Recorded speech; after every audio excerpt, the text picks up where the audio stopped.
Nothing can be solved within 6 months. Nothing can be solved within a year.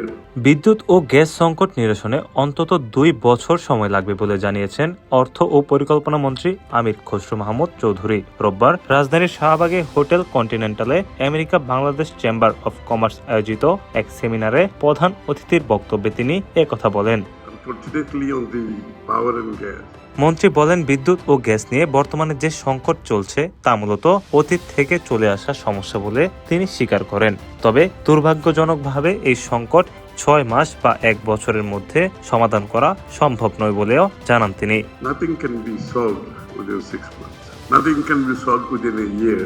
বরং এজন্য সর্বনিম্ন 2 বছর সময় প্রয়োজন হবে বলে মন্তব্য করেন। বিদ্যুৎ ও গ্যাস ছাড়া অর্থনীতি এগিয়ে যেতে পারে না উল্লেখ করে তিনি আশ্বস্ত করেন, সরকার দ্রুততম সময়ের মধ্যে এই সংকট সমাধানে কাজ করছে এবং এক্ষেত্রে কোনো সময় নষ্ট করা হচ্ছে না।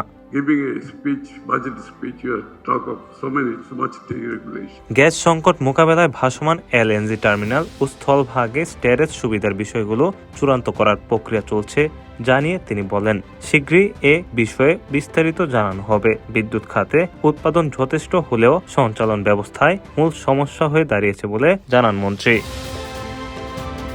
নবায়নযোগ্য জ্বালানি, গ্যাস ভিত্তিক বিদ্যুৎ এবং দেশীয় কয়লা সম্পদ ব্যবহারের সম্ভাবনা, এই 3 দিক বিবেচনা নিয়ে একটি সমন্বিত জ্বালানি মিশ্রণ তৈরির কাজ প্রায় চূড়ান্ত করে ফেলা হয়েছে বলে জানান তিনি। যথাসময়ে বিদ্যুৎ ও গ্যাস খাতে বড় ধরনের ইতিবাচক পরিবর্তন দেখা যাবে বলে আশাবাদ ব্যক্ত করেন অর্থমন্ত্রী। ATV USA news desk.